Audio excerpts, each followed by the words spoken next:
Hello and welcome to Impact Africa, our online talk show where we get to have conversations with diverse people and organizations who are impacting lives positively.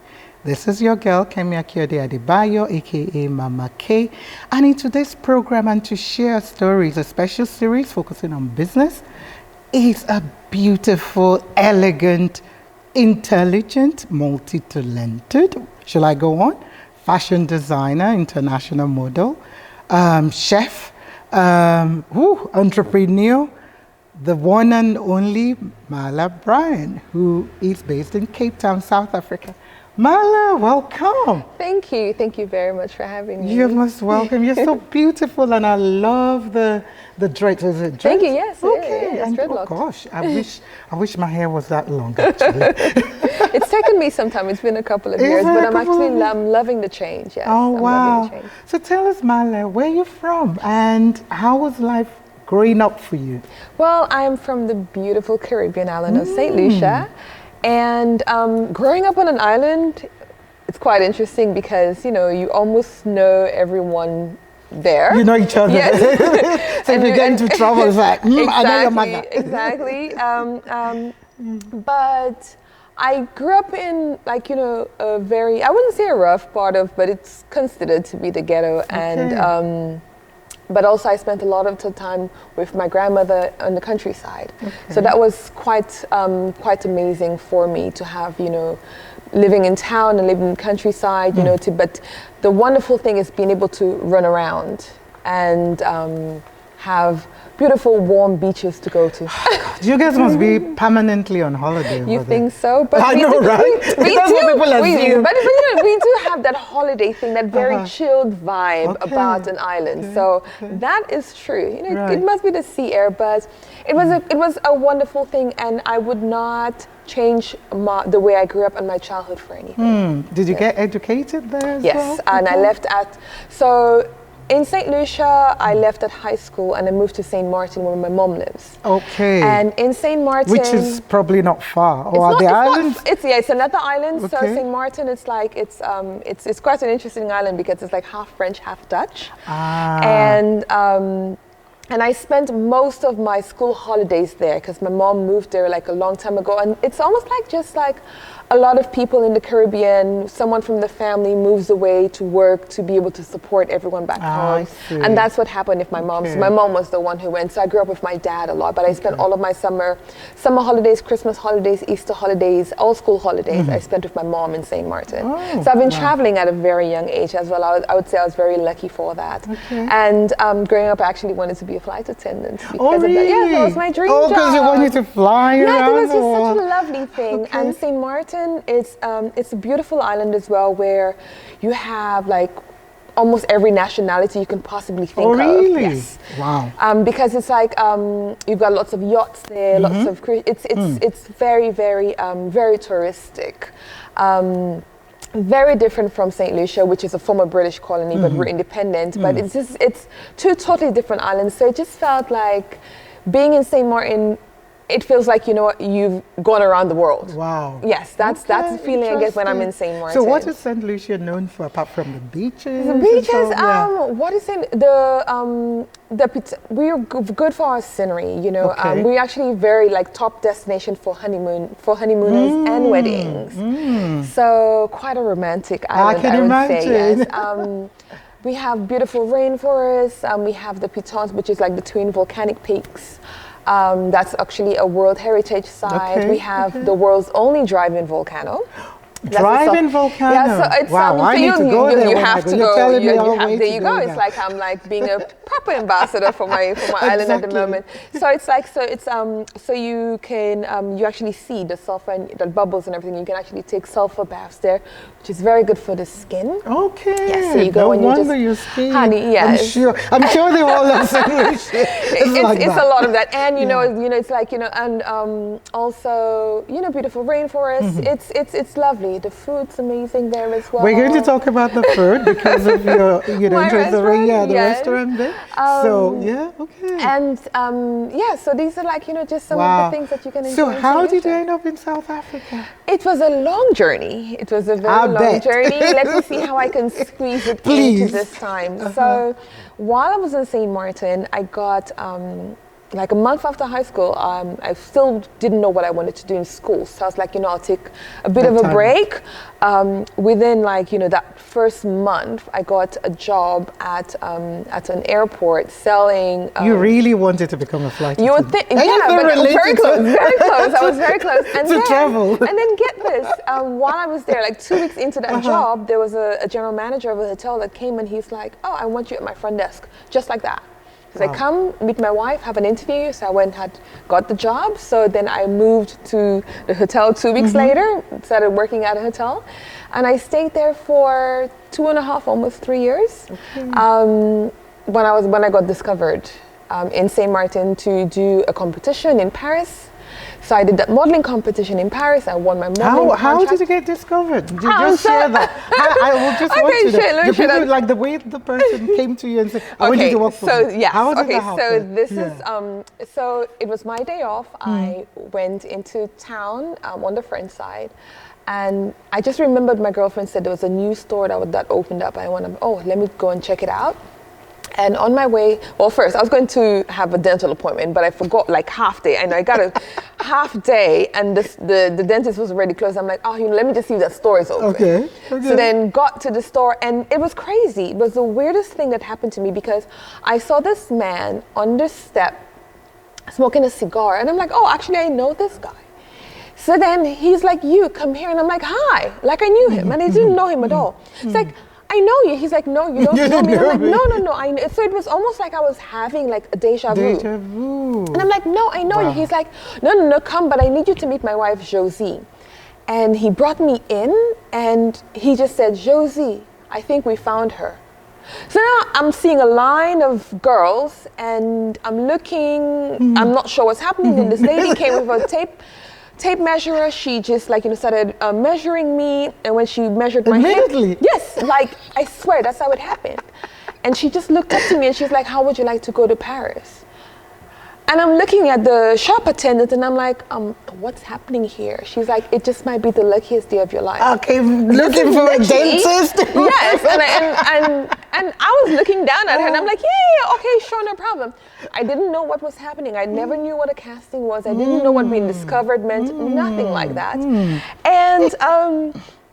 And then, it's like, then reality is like, wait, hold on, how am I going to go to Paris though? I have a job. So it was only afterwards. Yes, like everything, it's everything. So at least you had that. But it's like, I just said yes. And I'm like, but I have to, it was then, they started giving me the details. It's a competition. I'll be representing St. Martin, Guadeloupe, and all of these things. And it's like, okay. Wow. Well, so then I'm like, well, now I need to talk to my, I have to talk to my boss first.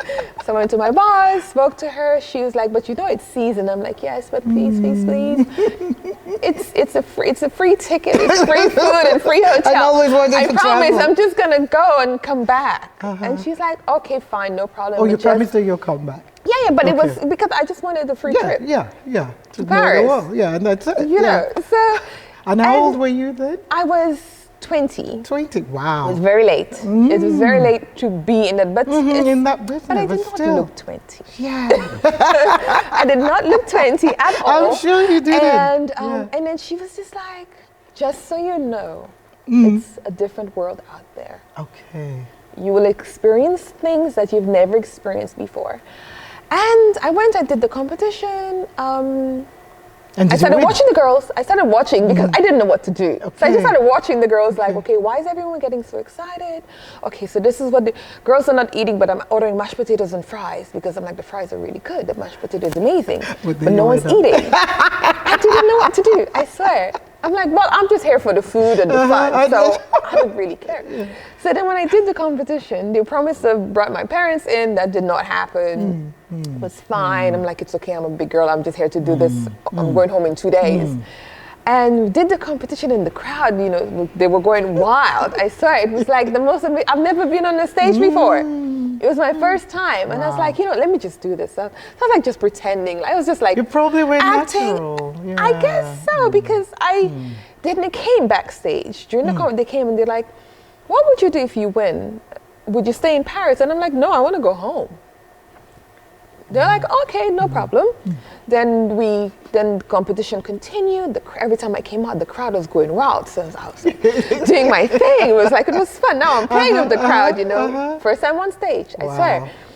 And I swear, first time on stage. And then when they announced the winners, it was like third place. I got second. The crowd booed. Even then? The crowd booed when I got second. Okay. When they announced the winner, they booed. Wow. Then I was like, I should have won this. But it's like, okay. Well, you didn't even plan to even. And I didn't want it either. But and second, that was for somebody who'd never been, and you know, that had that experience. And funny enough, for a black girl, it was a big thing. I can imagine. It was a big thing, being a black girl winning that. So I was like, okay, can I go home now? I want to go home now.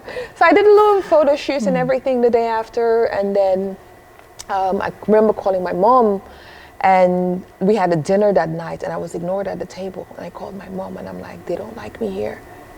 And I feel that was the first time I experienced what it's like to be black. Culture shock. Yeah. That was my first experience. It was not fun. It was not fun. Imagine. So I was like, it's fine. I'm just going to go home. I went home, went back to the hotel like nothing happened. Then I started getting the calls like, hey, you have a contract that you need to honor.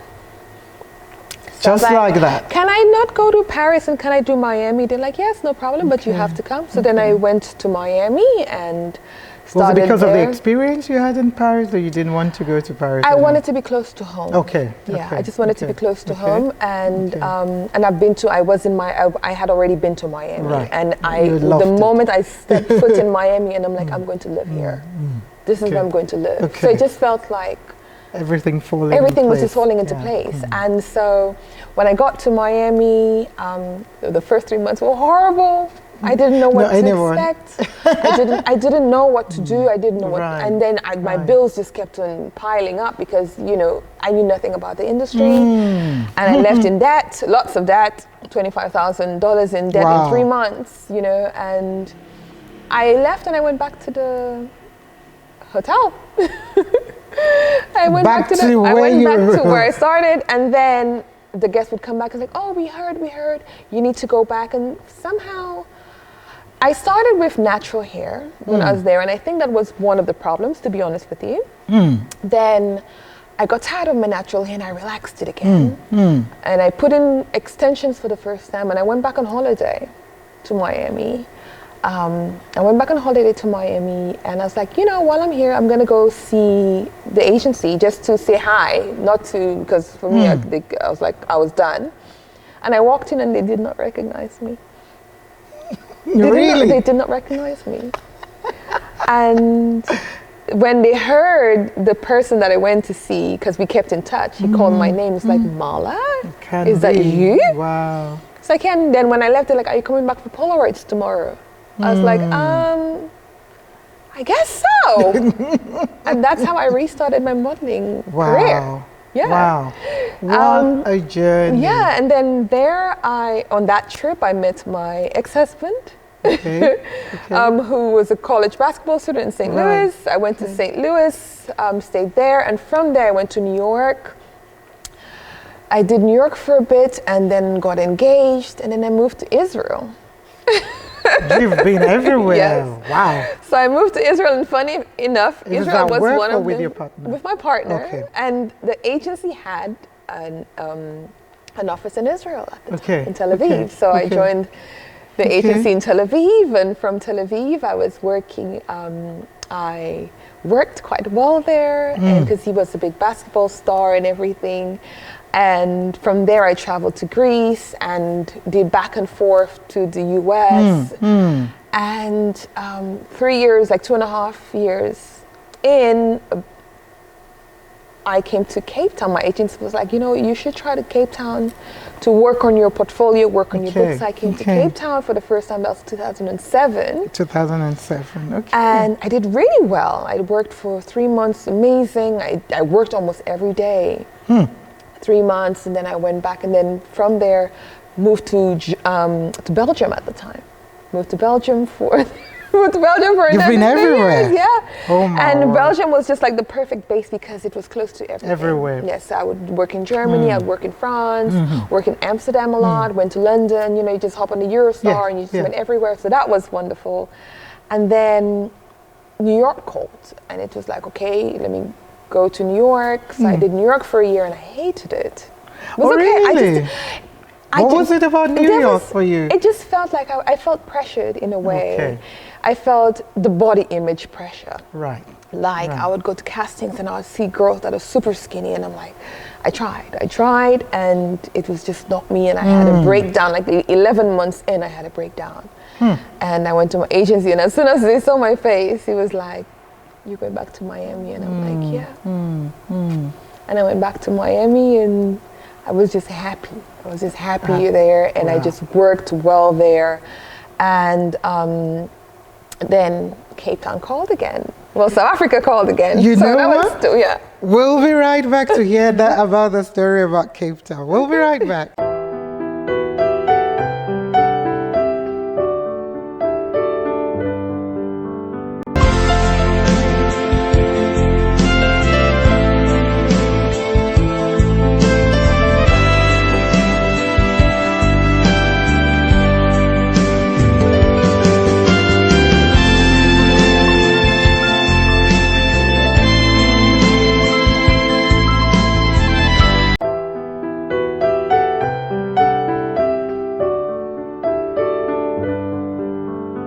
Wow, what a journey from a little young girl who I believe destiny met at that young age, from St. Lucia, going to France and going to Miami. And I like the fact that, what you said, when you said you didn't know how the industry worked and you got yourself in debt and had to go back home to start all of it again, kind of. Yeah. And then, Belgium, Greece, got married, got divorced, engaged, and so on. So let's now bring it to Cape Town. Yeah. So 2010 World Cup. Okay. There was a huge show that was happening in Johannesburg. So they invited quite a few models in town, and I used to work very well here. Well, I still do. A lot of fashion shows, so producers asked for me to come back. So I came back, had the most amazing time. Africa Fashion Week was quite something. 2010, if I could go back any year, it would be that year. The World Cup was amazing. It was a great thing for South Africa at the time that it was happening, you know, and I had quite a lot of fun. And went back to Miami, worked, and 2012 came back here. And I was just working quite a lot, I met my partner, then I got involved because he has restaurants. I got involved in the restaurants with him. And then in 2015, it was like I had this urge again. I started collecting dolls and having moments with dolls. And I was like, there aren't that many black dolls with curly and afro hair, because I had this battle with natural hair, back and forth, cutting my hair, it's like big chop, relaxing, weaves, because the industry was not very accepting of the natural hair at the time. Correct. We're talking 2012, 13, 14, 15. It was still a struggle. And so, but I did not have the confidence to fight it. It's like, you want to make that money. And it's a big industry. You want to make that money. You not fight in the sense. No, I know. But for me, it's like find my space. Like Cape Town was my place. It was my place where a black girl can work well. And we had to travel. Modeling, it's like we travel like seasons. It's like, okay, it's a season here now. It's quiet now. And I always came to Cape Town off season, which was like the winter months. So winter, hardly any models are here. So I would come, I would work, get enough for my portfolio. Okay. Then I go back to the US and get, clients with my, with my new, with my new tier sheets, like, magazines. And we had quite a lot of magazines here before.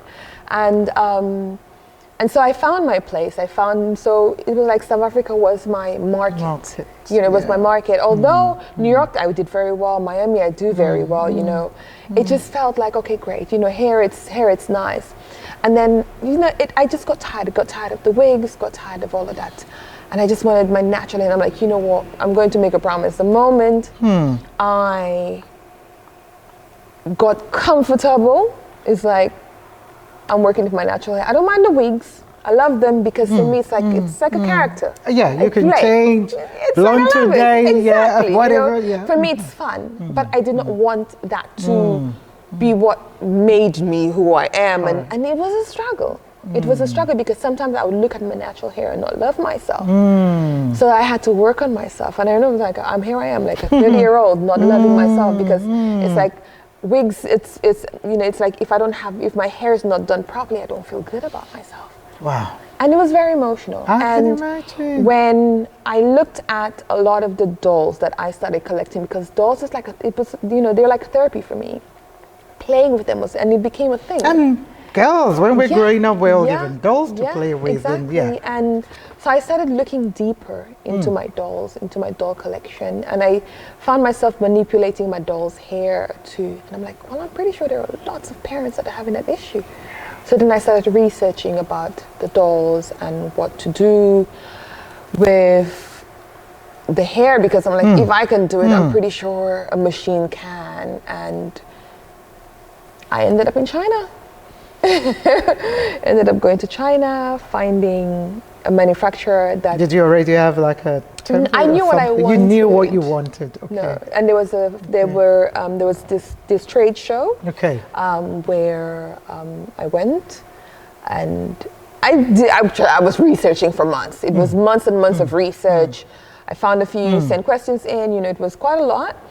Found one that I was like, okay, they weren't showing at that trade show, but then we did have a meeting, and I brought some of the samples because I brought some of my collection with, and I watched how she played with the doll, because I would go and I'm like, is it possible for me to get this, but I want hair, and some people would just grab and just like, and I'll just be like, I love dolls. Right.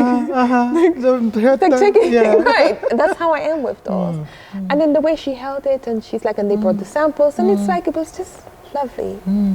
It's more expensive, but it was just lovely. And I'm like, I can work with you. Okay. And we still work together. We chat. We share baby photos now and kids photos. And so that was how Malaville. That's how Malaville company was started. That's how. Which year was that? That was 2015. 2015. And then now here's the thing. There wasn't really a plan. Right. So I was like, I'll just call them Malaville. But I always said Malaville because so Malaville is like Mala's village. But it's like that's my headspace. It's like, so when you see me daydreaming, I'll be like, I'm going to Malaville. So I'll just go daydream. I'm a daydreamer. I love dreaming. So I'm like, I'm in Malaville, I'm in Malaville. And it's like, okay. And then so I started calling my doll world Malaville. So my doll collection is like, and I build dioramas, I build rooms. My apartment in Miami, it looks like a doll museum. Wow. So it's like I have my little rooms, and it's like, this is Malaville. Everything's happy here. So whenever I go into that space, I'm happy. My dolls all have careers, they all have names, all the names have meanings, and I'm like, this is what I want my company to be. So that's what it became. Interesting. Yes, and so that's so. What a journey. But it was, everything I did was just for fun. It was just like, I'm just going to call my company Malaville. It's okay. There's no business plan. There was nothing to it. It was... Everything fitted though along the way. It did. I had people asking questions. Like, you have the serious meetings where you meet with people who build brands, and they ask you questions like, are you sure Malaville? And I'm like, yes. Like, can it not because they've done their market research? And I'm like, I don't need to do market research. I'm comfortable with this because I can sell that. I can't sell something that you're going to bring into me, you know. Yes. Even with logos and stuff like that, in my logo, it's like an island. So the Malaville, it's green. There's a swoosh at the bottom for the ocean, and then there's the sun. And I'm sure that's all the life in St. Lucia. Exactly. So for me, it's like, this is me, this is, and everyone wants to live on an island when you think about it. And the island was preparing you for the greater world, I believe. It was. So now, how did chefing in a restaurant? I know you said that your partner was already involved in restaurants and so on, which were probably different from this particular restaurant that you started. So tell us a little bit about it and how did you get into it? Okay, so growing up, my grandmother, she was a street vendor. Okay. And we had to sell by the roadside, not on a daily basis, every weekend and whenever there were big events. So that's pretty much what I spent my childhood. She'd sell, like, she'd make candies. You see, a lot of people will not picture you as supporting your mom. I know. Even me, I'm like, okay. Yeah. Street vendor. And a lot of people, and it's crazy, like, a lot of people made fun of that. Like, a lot of people made fun of that. Like, you know, I'd be the one and I would say not being able to enjoy a lot of things because you have to be back there selling. You know, couldn't go out to play, couldn't go because, you know, here I am carrying this tray of ice lollies on my head to go to the field. To go to the fields to sell, you know, the ice pops and that sort of stuff. So this is pretty much where my experience came from. So whenever we'd have big food festivals and things like that, we would be cooking. And so I can learn from watching very well. If I can watch you and I will be able to pick up one or two things. That's how my head, that's how my brain works. That's how I work. I'll watch you one or two times and I'll be able to take over. I'm like, okay, great, you know what, I can do this, and I'll put it into my head, I can do it, and I'll get it done. Which is probably what you did with the modeling that first day. Exactly. You probably watched it, so that's pretty much what happened. And so it was always my dream to have the restaurant. And everything I brought in, it was from my experience of watching my grandmother cook. And so my entire menu was, you know, just childhood favorites. So what kind of dishes? St. Lucia? Or did the restaurant? I would say browns. So we do like a lot of browns too. So whenever I'd get ground provisions like yams and stuff, I'd bring that in. Rice dishes. So there's this, I call it the Creole rice, because whenever I had parties and stuff, I'd make it and my friends would just go crazy about it. So it's like, wait, it's the Creole rice, that's my specialty. You know, so that, and what I wanted it to be was more like Afro-Caribbean. So also wanted to bring in other things. So I had like the pap. And I would make the brown stew oxtail, like we did back at home, but also because they do, you know, a stew with pap and stuff. So kind of like, you know, have like a nice, and then the jerk chicken from Jamaica. It's like, you know, get a nice blend. So jerk with rice and peas and, you know, the steamed veggies and stuff like that. Saltfish, ackee, all those ones? So not ackee, but I did every once in a while, I would do the saltfish with the green bananas. That's St. Lucia's national dish. So I'll do that as well. So so just like one or two things. Whenever I would go home, I'd bring things back, like the seasonings and things I got to, you know, have and serve it at the restaurant. And I know with COVID, the restaurant is kind of closed. It's closed at the moment, but this is a dream I would say I put on hold because now I have a baby, and a restaurant is like having a baby. It's a very tough business to be in. It's not easy, especially when you're doing foods that's not from the place and you have to teach people. It's like I have to teach you. So, and I'm a very hands-on person. I need to be there. So so for now, it's on hold, but this space is still there. The space is still, you know, we still work from the space. It's so and we're in the space, which are is in grand, the space. Thank you. We are in grand. So and it's a beautiful space. It was a lovely, you know, it was great, you know, playing reggae music, and it was just lovely. I can wait for it to come back. It will definitely come back, but we're looking forward. Baby Luca comes first now. I know, I can imagine baby Luca. Okay, we'll stop for a short break there and we'll be right back.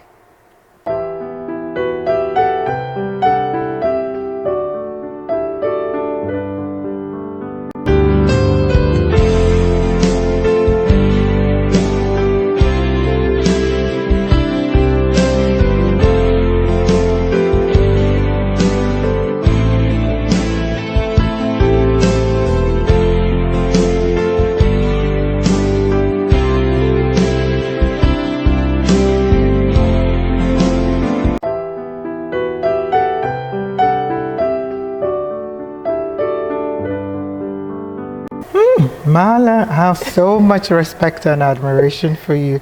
And the fact that, you're saying now, making your baby the priority, now, as a mother, there must be a lot, you're kind of experiencing with him. Is a boy? Yes, correct? A boy. Okay. I mean, interestingly, if you had a girl, I wonder, with the dolls, who will be playing the dolls or have that Malaville thing? Will it be her or will it be yourself?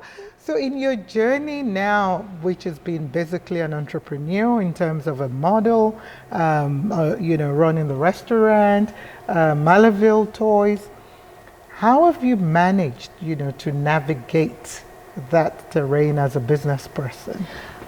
Well, if I have to be honest, the way that my businesses have been set up, somehow everything seems to flow. And I, being an island girl, I always take things easy, so I don't stress with anything. So the modeling, my agency understood great. I was pregnant, it took a while. And I would say COVID helped reset everything and take pause. Yes. So with now having Luca, so while my pregnancy was during heavy lockdowns and stuff like that, so I was just very chilled, working on Malaville, working on what's next to Malaville, just taking my time with the computer.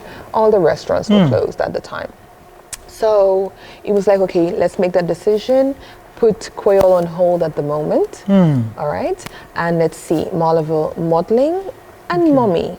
That's the three things. And that's big. Yeah, it is big. It's still big. Because Malaville is huge, and if no matter when I'll be like, it's still a passion project. It's still my side thing. Every time I say that, something blows up. Something blows up, and they go viral, and people, it's but I still do most of the work myself. I just have one assistant that helps with the processing orders and some paperwork, but everything else I handle. And because I've been researching and doing this thing for such a long time, it just comes like second nature to me. The modeling, same thing. I've been in the industry for over 18 years, so second nature. It was being a mommy. No matter the book you read, it doesn't work. No, Trust me. No, it doesn't. But each child defies those books. Nothing prepares you, and so it's nothing. I want to breastfeed, and wow, it was tough. It was tough the first 3 weeks, but I was thinking. I just remember crying. Sometimes you just feel the pain everywhere, and I just remember thinking, if I'm able to give birth naturally, no medication, just push it through, screamed. I apologize for screaming. I swear I did. I was like, why? I don't know. I'm just the kind of person. You're really very. I was like, oh my God, I'm so sorry. I just screamed. I growled. Actually, I growled. But if I can do that, I can go through this breastfeeding, because apparently it's only a process. And I pulled through, and 9 months later, my son wants nothing but And he could continue till 2. You know that. And I am prepared for that. You're prepared. I'm prepared for that, because I made that decision. By 3 months, I'm like, no. I made a decision, and for me, it's like, I've spoken to my agents, and I'm like, this is what it is. We come as a and package. they work round you. They have to, and it can happen, and it can happen. It's like, you know what, and thank God, I got him a nanny as well, so I have someone who can help me with, because you need that. It's needed, and I'm away from home. I do not have family. I'm alone, so now it's like. Building and creating our own little family, our own little clique, so, and it's working, and somehow it's just working. Wow. Because I've been able to make that decision, my son comes first, you know what, that can be on hold. Can't wait. Emails can wait, phones can wait, everything can wait. Yeah. My baby needs come first, and interesting. he doesn't really need anything. So now, I know. So now let's go a little bit to what tips then would you want to share? Generally, some could have worked for you, some maybe wouldn't have worked for you, but that you're aware of, in terms of like business tips for anyone, young person, or somebody already in business? What tips can you share, that has worked for you or not worked for you, which has been a learning ground? Right. Yeah. One of the main things, right, I've noticed is never limit yourself to where you are. Right. Meaning, the World Wide Web is open. And if you create a product, like I created my dolls, I never thought my dolls are only gonna sell in South Africa. I never thought that. Right. And I never felt it. It was like, it's gonna go on the internet, which means you've got a worldwide market. That's it. So that's the first thing. Never limit yourself to where you are. Find something that's needed. Right. But make sure that's something that you're interested in and something that you love. That's for me, that's the most important, because I love dolls.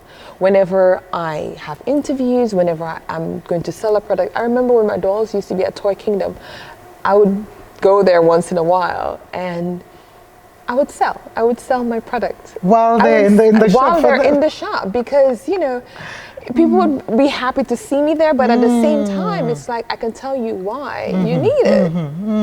I will tell you. And, interesting. And we have it at the restaurant, and I can tell you. So have something, and if it's something that you really believe, and make sure that it's something that people want, because black dolls with natural hair, it's necessary, it's needed. Yeah.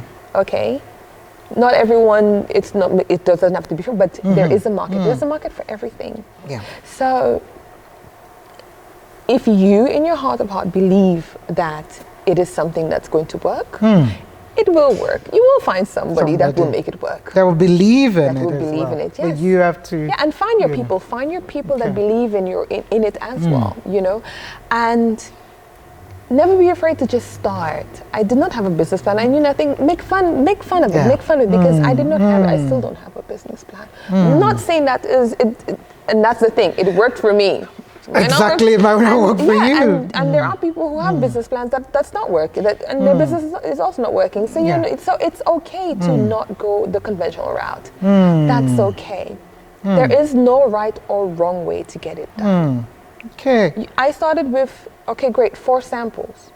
I invested the money into 4 samples, and that's money that I could have taken and purchased something else. But I rather invested into something I believe in. And I'm like, if it didn't work, I would have just had 4 black dolls that I created. And you keep it at home, working. or give it as a gift. But no, then I just you kept it. Yeah. It would have been one of a kind. Yeah. But then it worked. Then I just started posting them on social media, and use social media. I started posting on social media, but it was something that people knew that eventually, because it was something I would always post about for years. For years, I was posting. So just always throw it in there, throw it out there, throw your dream out there. It's like, okay, great, you love the color green. So if you decide to come out of your own green shade, no one will be surprised. They'll be like, okay, you know what? I knew she would have done that. You know what I mean? So that's it. Wow. In closing, my final question. This one is a final question. Okay. Because if not, me and you, I think we're talking. I'm just having a ball here. So, for you, what social issue kind of touches you? It could be anything from poverty, gender-based violence, to unemployment, to girls getting pregnant. I don't know what issues you're passionate about that touches you, or it could be care for the elderly, and so on. I want you to share that, and at the same time to share what solutions that you think we might be able to give to that issue, even whether it's going to work or not. It is something that I did recently, actually. There are two. Okay, there are two. Where one will involve dolls, and now becoming a new mom, okay, one will include, care for new mothers. Okay. And one of the main issues that I've been picking up on recently is postpartum depression. There's a lot that surrounds mental health issues at the moment, and what I'm not hearing enough about is postpartum depression. Thankfully, I did not go through it. I did have postpartum anxiety because almost every mom, I think, at some point checks or probably she checked if you're breathing. Yeah, everybody does that. Yeah. And mine went into overdrive. So that was the anxiety. I was very anxious, and I wouldn't sleep. Right. I wouldn't sleep, and we've been reading. Well, I've been seeing a lot in the news recently about moms driving off cliffs and falling off buildings. Some with the children, some without the children. Yes. And we do not talk about postpartum depression enough. And I think to raise awareness about postpartum depression, that is very important. That is number one. Okay. Because now that I've gone through it yourself, gone through pregnancy, it's going through a pregnancy during a pandemic, not being able to go to see your family, that was tough. So I can imagine, but I'm a strong girl. I manage, but not everyone can. You probably have had the exposure in a way with all the traveling as well. And I'm older as well, and my sister was here with me at the time, so that helped. But not everybody can handle that. Not everyone has the help. Not everyone has the help. I'm able to get extra hands to help me so I can take a shower, so I can use the bathroom. There were just a lot of things, and I just hope and that when babies even crying, knowing what to do if they continue to cry. Yes, so that is for me. That is the number one thing. I said number two, but. Two is just like, I've donated a lot of dolls to orphanages. And I just remember the first time I did that in 2016, the messages of coming from, the organizers was like, there are kids that have never seen toys before. And it is for me, it's like, I just, we don't understand how privileged we are just being able to get a toy.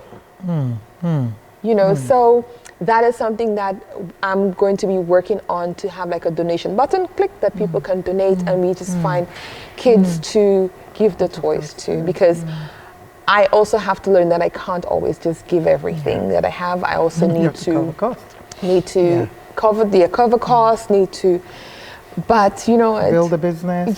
There's that, but I'll give it my heart. Exactly, it's getting that balance. Yeah, and I think with adults as well, especially for Black kids who will now see someone they can relate to, in terms of the look. There's that, and also, I designed the world's first doll with albinism, mass produced. I didn't know Alexa, that. Yes, Okay, so you Alexa did say has that. albinism, so there's also some work I would love to do around that, because I'm not sure, not a lot of people are aware of what happens with people with albinism on the continent, where they are killed. I was just going to say that. They are hunted for reasons we sad, huh? Yeah. Sad. So that is also something that I would love to do, and I designed Alexa to also create awareness for people with albinism. So Wow, thank you. There's a lot, That's a lot in there, and I really want to go on, because you've opened another door there with that talk, and I'm already thinking of the question, but I'm thinking, no, time is gone. We need to stop and wrap up. And there's a lot, what I'm finding out with this conversation and people sharing their stories, there's more. Yes. So I'm hoping to come back. Yes. Probably when it comes off wood, or something else, where we could even see the toys, when you're making them, things like that. And we have a lot of young people as well we work with in the disadvantaged community, who are always wanting to be models and things like that. So we can have a little workshop or something. That would be a pleasure.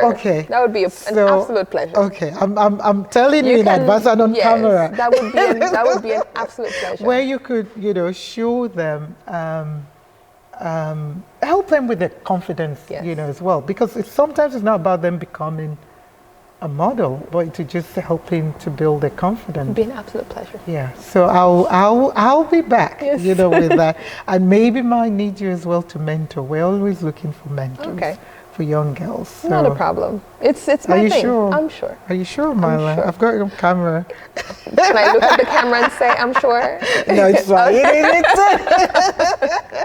No, because there's a lot of young ones who, like what you shared there, even your journey from, owning the fact that my background was ghetto. I grew up selling, things.